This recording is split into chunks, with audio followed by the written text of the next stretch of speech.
Sometimes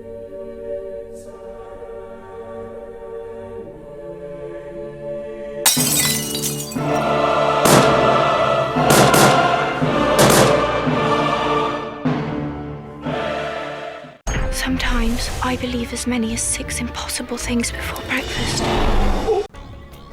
Seems we're back to a trend of making kind of challenge and question videos for each other, at least in the atheist skeptic sphere and the atheist-theist clash that's going on, which seems to have heated up lately for no real explicable reason, because there's nothing new being presented. There's no arguments that haven't been refuted long ago. There just seems to be this new vociferousness. Maybe conservatives feeling that they're riding a wave, conservatives and traditionalists, and that somehow they can argue the utilitarian merits of Christianity on some basis. I don't know, but we'll get into the ramble in a minute. Here is my challenge.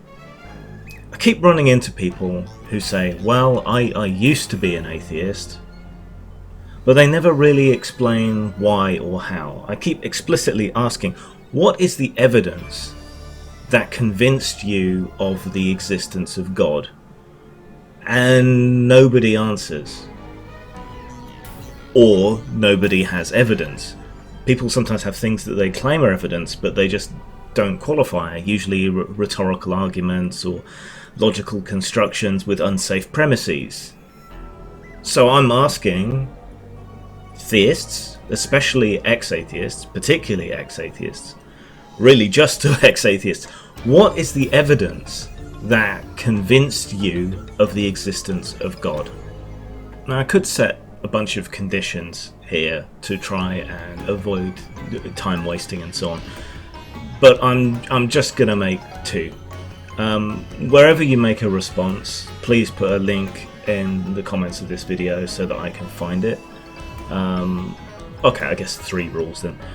Second, keep your replies short and to the point. Just answer the question. We can get into the nitty-gritty later, but no more than 10 minutes maximum. Okay, I want to have time to listen and appreciate the arguments that you're trying to make. And third, I would ask that you use plain English, because I want people to follow along, and a lot of these terms are very dense or have multiple meanings. Like recently I've seen people mistake materialism, the idea that the only stuff that exists is material, energy, mass, matter, material, time, space, whatever, and then there's no other thing. I've seen people mistake that for materialism as in the pursuit of money, the pursuit of stuff. So to avoid those kind of problems and mistakes, try and use plain English, or define your terms as you use them, as you mean them. That'll just save a whole lot of time. I will say, if you try to make an argument that isn't evidence, then you're just wasting your time. If you spew some waffle about quantum, that's not going to cut it, because that would be a claim requiring evidence. If you point to Gödel's incompleteness theorem, that's pointless, because that's not evidence for God. You're just attempting and failing to undermine science and empiricism and so on. There's no point you going to a prime mover argument, because that's self-defeating and so on. You need evidence, not an argument, not rhetoric, not a logical spinning from bad premises. If you want to try that, you're going to need to make sure you evidence the premises. Otherwise, it doesn't work, and you're also going to have to avoid any logical leaps. For example, you could, I could not intercede and stop you on the whole prime mover argument, and I could just let you get all the way back to there must be an uncaused cause, but there is no reason to suppose that is a god or any particular god at all. It could be a purely naturalistic phenomenon. So you would still have all your work to do, even if we accepted everything up to that point, to prove that was God. So what I am asking for is evidence. Evidence, the available body of facts or information indicating whether a belief or proposition is true or valid. With that out of the way, let's have a bit of a ramble about the nature of these conversations, discussions and arguments lately. One of the big problems that I'm seeing is that the theistic side is just refusing to accept the definition of atheism. That is just the simple absence of belief in God. Now, the thing is, even their own sources that they quote to try and back up their position that no, it's belief that there is no God, which does exist, but is explicit, strong, or Gnostic atheism, which is a minusculely small fraction of atheists. But even their own sources don't support what they're saying. So many of their sources, such as the Stanford Encyclopedia of Philosophy, talks about atheism being the denial of God. Now, the language is a bit biased there. When you deny something, there is an implicit assumption that there is something there to deny, that there is a case there for you to deny, an accusation that has some weight behind it. But even so, it's just denial is just saying no when someone proposes something to you. So even there, you've got that. And this modern definition of atheism, that it just means the absence of belief, goes back at least to the 19th century. It's hardly new. And it is the broadest, widest, most encompassing definition of atheism that takes in all forms of atheism. You could liken it, not exactly flatteringly, to Christianity. But within Christianity, you have many subsects. So you have Protestants and Catholics and Baptists and Pentecostals and Shakers and Quakers and whatever the fuck else, you know. But the most all-encompassing, for all they tell each other that they're not actually Christians, but the most all-encompassing definition is Christian.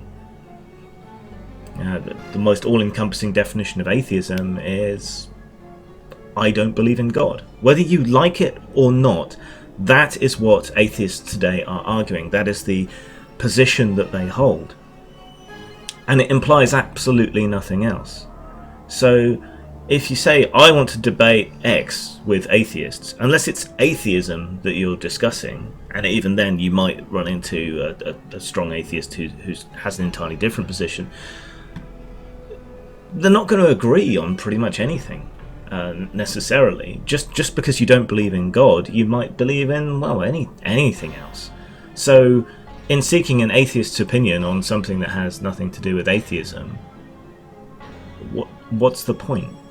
If you want to discuss materialism with an atheist, then you're discussing materialism, not atheism. Do you follow?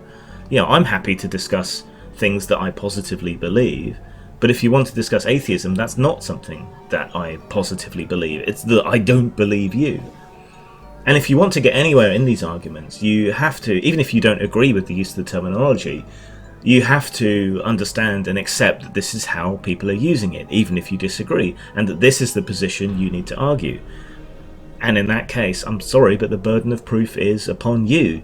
It is down to you to prove that there is a case for God. That there is a reason that an atheist should believe, because until then, we just don't.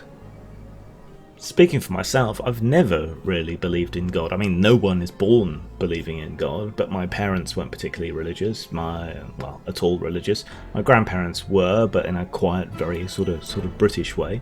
I went to a Church of England primary school, but never really believed. So far as I was concerned, these were stories. You know, if we did some studies on biblical myths, and we did some studies on Greek myths, they were equally valid to me as anything else. It was a tradition, it was something that people did, something that people said, but I never believed in it any more than a childish belief in Santa Claus and so on, and I lost my belief even in that sense in both by the age of about 6. So essentially I have never been convinced of the existence of God by anyone. No one has ever offered me any evidence. People like Dean Esme and that whole escaping atheism, God, that name just makes no sense, but that whole escaping atheism lot, you know, you challenge them, you say, oh, okay, fine, show me the evidence, and all they ever do is post this meme of atheists ask for evidence, is given evidence, rejects evidence, but they never actually offer any evidence. They just do things like I mentioned at the start, rhetorical arguments, bad premises on logical arguments. They never actually offer anything that would qualify as evidence, and I've presented the kind of thing that might be considered evidence in a previous video. But there's never anything to it. I was never convinced. I continue to be unconvinced. I keep asking ex-atheists, as I have here, What is it that convinced you? And there's never anything there. Nothing. Which makes me question whether they were ever atheists at all in the first place, or at least the skeptical kind of atheist. There's just nothing. Nothing at all. So when we talk about the overall concept of a god, I don't believe it. You didn't believe it. There's just no evidence for it. That's why I don't believe. I mean, we can get into all those highfalutin other arguments. We can get into the problem of evil and all the rest of it.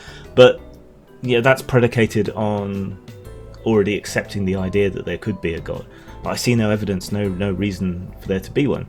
To get even to square one, you need to show me evidence that there's a god. And that's for a vague concept of God, even a weak deistic concept of God. There's just nothing there. Nothing to work with, nothing to convince me, no evidence that anyone has yet offered. Maybe it's out there, but no one's ever given it to me.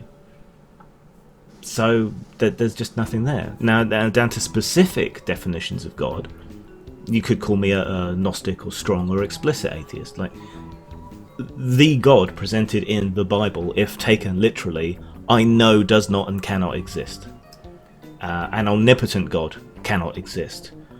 An omniscient God that also allows for human free will. That's logical impossibility. That one cannot exist. A Quran literalist God can't exist. Doesn't exist. A Jewish literalist God cannot and does not exist.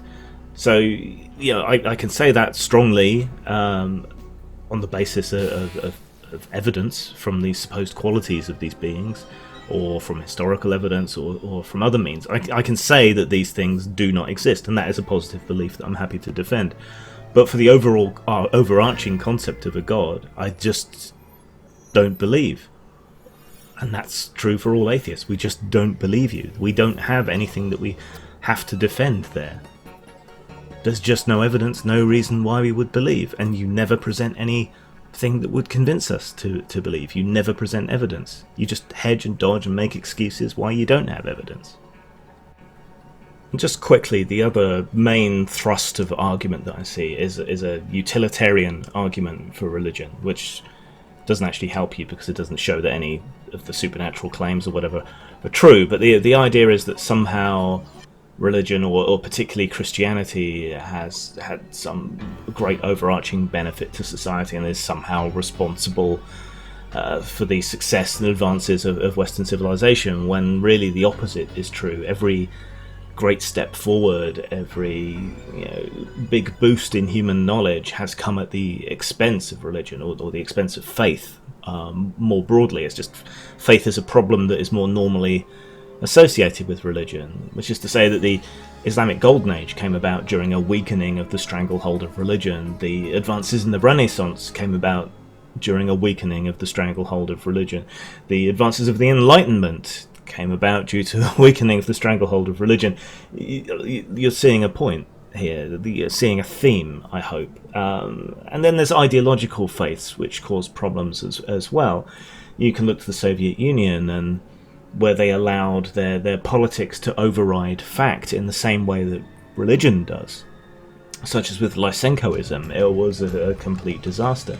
Faith is a problem not only in religion, it goes beyond it, but it's the problem, and it's when we cast that aside that we make progress. And that's why both social justice, leftism, and nonsensical nationalist, traditionalist, right-wing evangelical types are both equally dangerous in essentially the same way. Anyway, you can ignore all this ramble and just answer the original question, and I'll be made up with that. Cheers. Zang.